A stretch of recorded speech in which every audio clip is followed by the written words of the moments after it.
Hello again everyone, this is me, Chinatsu. Do you ever struggle with speaking English without stumbling? Sometimes, even though you know what you want to say, the words just don't seem to come out right. Then you end up feeling frustrated and in the end, you hate yourself. Guys, I've been there. So in this video, I want to talk about some tips for improving your English speaking/listening skills. However, before we dive in, let me make one thing clear.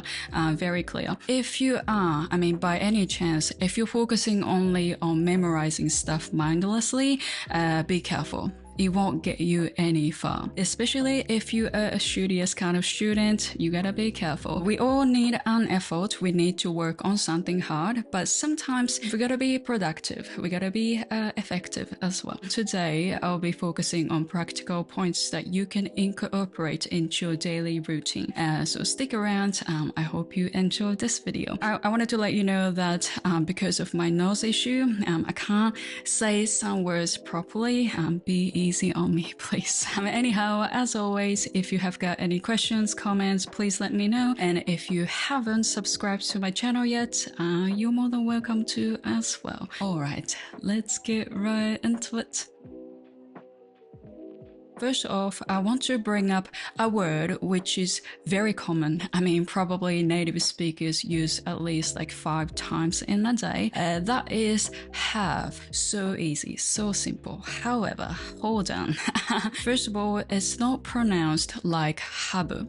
It's not habu. It's have, nothing else. While have can mean to possess, so motsu in Japanese, unfortunately, it's not as straightforward as that. I just want to use this word, have, as an example. Let's have a look into it. Here's a bit of story. I once heard someone I really respect. She speaks English as her second language. I heard her suggest starting with listening when learning English. Listen first, then speak, followed by writing and reading. Unfortunately, my English education didn't start like that. It began with all like typical routine. Like I learned something in school, like basically memorization and practice it. Like writing or like saying it. And then I put it out on the paper, which means I do exams, right? So it was just a constant routine, wasn't it? There was no like speaking, communication practice or even like listening practice at all, unfortunately. As a result, what happened was I struggled to understand English as a spoken language, if that makes sense. I'm pretty sure it's not only me who actually struggled with that. If you did, hands up now. Since I moved to an English-speaking country, I was shocked, or I would say I got devastated by my poor listening skills. And then I got to realize that many words spoken by natives, they are actually not something unfamiliar to me at all. Most of them are actually the ones that I have learned in school. I know them, but I couldn't understand them, right, in real life. And then I started thinking like, why does it have to happen, right? Here's my opinion. I'm not sure if it's correct 100%, but I think it's because in school we learned English, but we learned how to understand English using Japanese. In a sense, yes, it's fair because we are not babies anymore. So it's not like, you can throw yourself into an English environment and okay, suss out, everything. And it's going to be very hard and it's going to be probably, probably it's not very effective as well. However, I think the problem is there is always Japanese between you and English. It's definitely stopping us from improving our language skills. Here's a bit of story again. Here's my friend, he's Australian. He just came back from Japan. He's been to Japan more than a few times for snowboarding. And then he learned the phrase, 大丈夫です, from this trip. He picked it up from hearing it like again and again at the cashier, the tills in the store. Of course, he didn't understand what it meant first, but he often heard them, Japanese people saying it at the till. And he was like, what does it mean? I want to know what that means, right? So he decided to Google it, and then he realized that it means it's okay or no thank you. It's amazing because he first understood the sound and he connected that sound to some meanings. He can connect those two to the situation. He learned it in the store. So now he knows, okay, if you want to say you don't need anything, you can say 大丈夫です. It means I'm okay. I don't need it, right? This connection, between sounds and meaning, or even like a location or situation, this connection is so strong in his brain. So I would say, actually, I'm 100% sure that he's not gonna forget that phrase like forever, because again, that connection, that understanding is so strong in his head. It's such a great story, isn't it? I think it also shows you the danger, I can't say it right, the danger of blindly memorizing words like, oh, I have to memorize like 300 words in a year. You've got to go and you're working on something. It's amazing. But now you can guess how ineffective it is, again, focusing only on memorizing. Then here's a question. How can we improve our ability to recognize English as English? Well, here are a couple of tips from me, from my own experience. The first one, especially listening. Well, it can be speaking as well. Practice pronouncing words yourself first. Surprisingly, once you can say a word,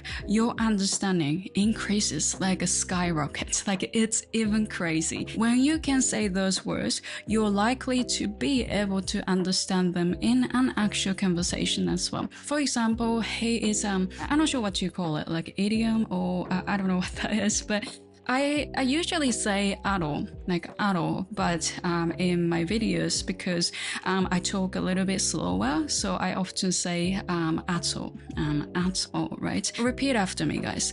Aro, ato. In an actual conversation, even though those two words, they are so simple, they are so easy, when people say it quick, it's so difficult to understand. But now you can understand the linking. Aro.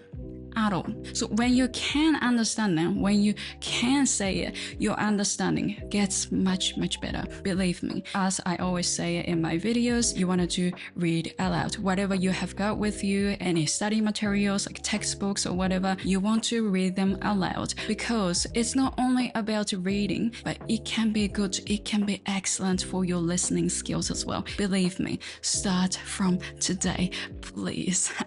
The second one is listen to English content, even if you don't understand everything. I've got two reasons why I recommend this. The first one is, of course, English and Japanese, they are quite different, right? Pronunciation, grammar, and even like words, like everything, they are so different. And we tend to forget this fact though. Actually, conversational flow is different as well. Now you might be thinking like, wow, what does it mean? Well, for example, when I say thank you, what do you expect next? You're welcome. Thank you. You're welcome. Or thank you. My pleasure. Something like that. So basically, ありがとうございます。どういたしまして right? So why can you guess what is gonna come next? Because we have heaps of experiences, like listening to people saying this, or watching TVs, or reading and stuff. Another easy example is people say, how are you?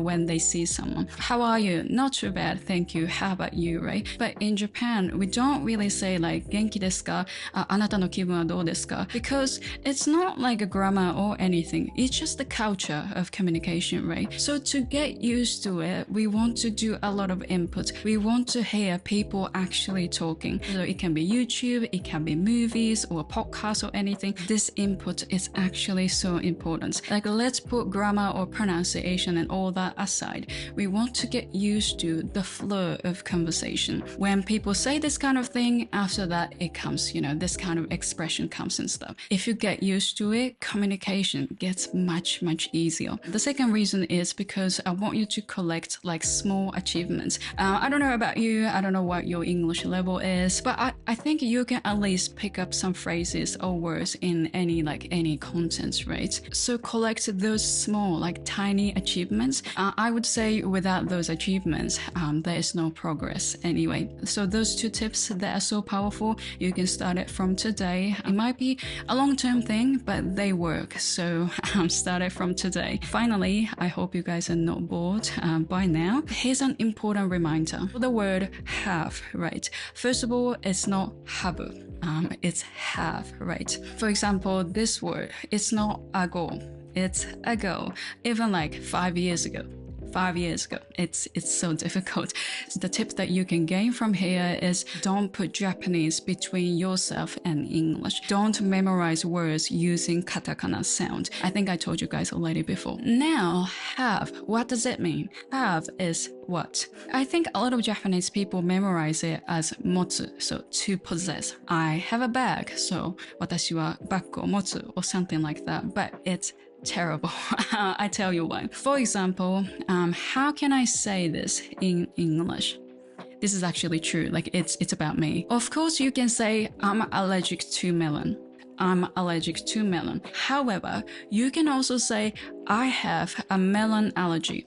I have a melon allergy. So in your head, if you have only means motsu, it's gonna be difficult. Like you can't be flexible, right? So have equal motsu. No. So what's my point here? When you memorize a word, you want to get an image. You want to get the feeling, you know, your sense. I share this only with you guys. For me, have is like this, not motsu. It's more like with me. I have a melon allergy. I have a dog. I have a dog. He's with me. And I have a diploma in business. I have a diploma in business. Also, it's a very funny story. I have been to Vietnam. I have been to Vietnam. I have this experience being in Vietnam. So I have finished homework. I have finished assignments. I have finishing this experience, homework, assignment. Have past tense is like experience or you finished something, right? But it's more like I have this experience. I have this moment. I have done something. So that experience or something you did, it's with me. It's here. So that's why I have, you know, I'm not sure if it's correct or not. Apparently there is a long history behind like using have to express finishing or experience, but for me, I have is with me, not carrying it, you know. I hope my story made sense to you guys. It's actually, when you think about it, it's so interesting. Like it's so fun to learn, isn't it? That's the beauty of learning a language, isn't it? Thank you for watching this video, guys. I hope you guys enjoyed it. If you did, please give me a thumbs up. And if you have got any questions, comments, please let me know. And if you haven't subscribed to my channel yet, you're more than welcome to as well. Alright, see you in the next video, guys, soon.